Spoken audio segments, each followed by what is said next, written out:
What can the Shooters and Fishers Party in South Australia do for you? Well, watch and find out.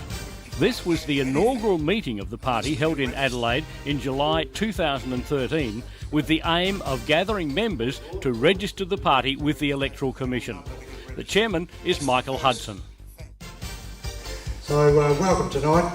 First of all, let me welcome the Honourable Robert Brown, MLC, from the New South Wales Parliament. He's on my right. Thank you. Okay, thanks for coming. Robert has come over to actually brief us on a number of issues and how relevant setting up a party within the state can be. And on the the far right, we have the two candidates for the coming federal election. Next to Robert is Jess Marks, some of you will know him, and the far right is John Ham from Nuriotpa. Now, they are the candidates for the up-and-coming federal election, but really the focus tonight is, as I mentioned in the flyer that went out, and that's solely to re-register the party as the Shooters and Fishers Party in South Australia. Now, some of you may know that the Shooters Party has been in existence in South Australia since 1993, but last year, due to changes to the Electoral Act, we have to re-register under the new name, and to do that, we have to submit again a total of 200 plus names that are enrolled on the current electoral roll. So it's really incumbent on all of us now to go out and encourage as many of our mates and other fishers and shooters and outdoor enthusiasts to actually sign up with the party. And the way to do that in this day and age is online. It's pretty simple. You log on, Shooters and Fishers, just Google that, it'll come up with the website. There's a window that says join the party and follow the prompts. I've mentioned the Honourable Robert Brown from New South Wales, MLC for the New South Wales Parliament. Robert's been there for some years now. For those of you who don't know, we have two elected representatives in the New South Wales Parliament, and one just recently elected to the Western Australia Parliament. So there is a bit of momentum, and it's critical that we follow the lead that the other states have given us. And that purpose really, for South Australia in particular, is to make sure we are registered and have some candidates for the next state election. Why is the Shooters and Fishers Party running two federal candidates in South Australia? Well, in order for us to do these preference deals Australia-wide, we really have to run candidates in as many jurisdictions as we can. But when you're running these elections, if you poll over 4%, you get your money back. So in the Northern Territory, it didn't cost us anything to run those candidates. Why are those candidates running? Because like South Australia, they want to get a state branch of the party up and running. They believe, and probably we think we could agree with them, that they stand a chance of pulling a state lower house seat in the Northern Territory. Here in South Australia, your polling system is such, your voting system is such, that were you registered and were you able to do good preference deals with other minor parties like Family First and whatever else is out there, you stand as much chance of getting elected as any of those other minor parties. We've got two candidates running in Tasmania for exactly the same reason, two federal candidates. They, having seen the success of Western Australia and how, again, I don't want to say it wasn't easy, but how easy it appears to be, they want to have a crack. Good luck to them. We hope, and Michael and the few others that are helping him here in South Australia hope that they can revive what was the Shooters Party and get it re-registered as a Shooters and Fishers Party. Once you do that, you are then in the game. But unless you're in there, you really don't have the opportunity to have any influence at all. Bitter experience should show shooters and fishermen too, and farmers, particularly farmers, that politics in Australia is run by the big boys. They run it to suit themselves. In every case, generally speaking, the rules that are made are what I call city-centric legislation. There are 850,000 licensed shooters in Australia. There are probably 8-9 million people who fish, maybe more. And yet, you see what happens to us, shooters, 1996, and it keeps going on and on and on.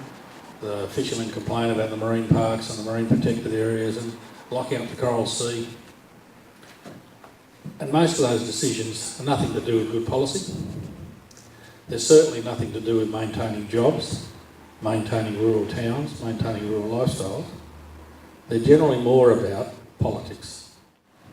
You've got 9 Greens in the Senate, and the government of the day cannot get legislation through the Senate unless they can cut deals.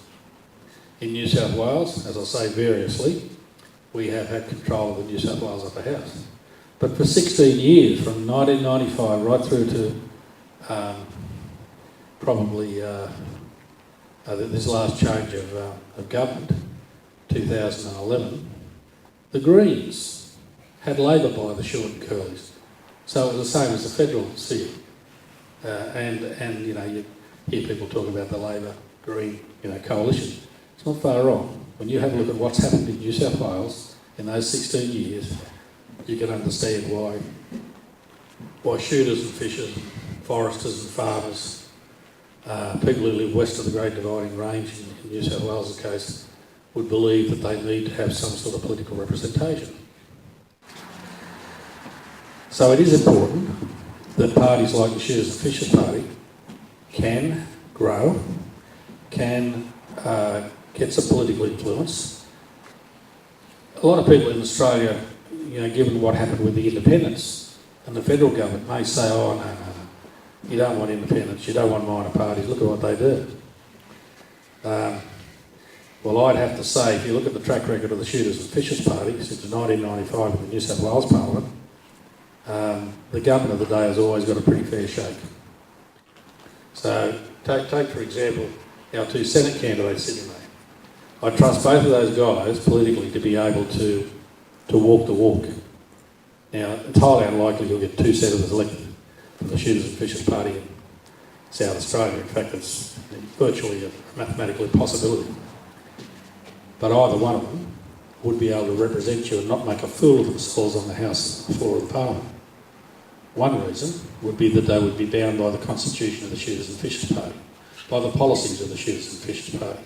So whilst the party keeps putting out what one would call sensible policies, you're going to have, if you're given the balance of power, sensible outcomes. If the Shooters and Fishers Party can get 250 members, then can get themselves re-registered in South Australia, then you have a chance of actually getting 1 or 2 people in the state's upper house. And people who say it can't be done, have a look at Western Australia. Have a look at New South Wales. In the last state election, was it, or federal election, you had a fishing party down here. No doubt they've been deregistered too and will have to re-register. Two alternatives there. One is the Shooters and Fishers Party goes and talks to those guys and said, look, why don't you come in with us? Now that is a tactic. It certainly boosts your primary vote. The other one is you say, get off your backsides and you guys go and register, we've registered, and we'll swap preferences in the next state election. So at least one of us, maybe not us, maybe them, but you take your chances, we'll get elected.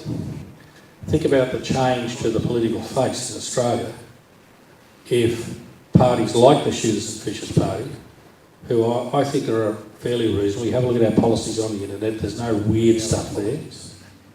Our politics are about giving the small bloke or lady a fair go, about protecting rural Australia, because when you think about the Shooters and Fishers, the only place they get to do their activities, generally speaking, are outside the capital cities. That's not strictly true. It's fishing, of course. You can fish, down in the pond here. But generally speaking, you need access to the ocean. You need access to private land. And therefore, if you're interacting with those people and you live in the city, then every time you go hunting or fishing, you are transporting your wages to that region. So therefore, we are good people insofar as the distribution of wealth is concerned. So Shooters and Fishers Party South Australia needs to reinvent yourselves. I'm satisfied that Michael and his crew can do it with the help of, and it's going to start with the people in this room, for example. You don't have to do too much. Sure, it'd be good if you joined the party if you're not already a member. The other thing you can do is when you go out the door, you talk to one person or two persons or three. If you're a club member and you go to a range, don't be shy. Go and talk to the people who should have been here tonight who weren't. So I went to a meeting the other night, Shooters and Fishers Party. Well, we don't need that in South Australia. Yes, you do. They only need 250 members. That's not many people in a state this size. 250 people could lead you to a position where you, collectively, have some say in what happens. Your firearms laws, your fisheries laws and regulations, other issues that are important to you, the pastoral issues. John Hart's got some particular interest there. 250 people can deliver you that. So thank you very much for coming here tonight. It is not an impossible dream. We've proven that in Western Australia. You and your friends, if you wanted to, it's up to you, you could do it. You could have somebody elected in March next year in your state upper house if you get off your backsides. Thanks very much, Robert. And look, just to tie it up for tonight, where do we go from now? Well, look, the critical thing is that that's all of us, have to try and enthuse enough of our close associates to actually sign up so we can get that critical number to get registered. That's the first thing that we've got to do. Now, social media is a great way of doing it. Obviously, email is important if you know people in your clubs or your shooting groups. Obviously, have a chat with them and try and encourage them to join the party. But the vital thing is that we can't achieve anything unless we get registered. So over the next couple of months, it is absolutely vital that we encourage as many as we can to get those numbers. So thanks again. Feel free to talk to me and the others for a little while after. It's a real town hall meeting.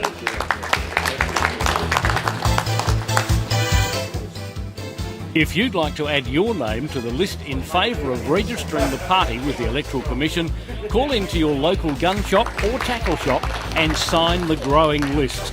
Don't delay because we don't have much time. If you'd like to join Shooters and Fishers Party, follow this link: www.shootersandfishers.org.au/news, or simply Google Shooters and Fishers. Or join our Facebook page, SFP Australia.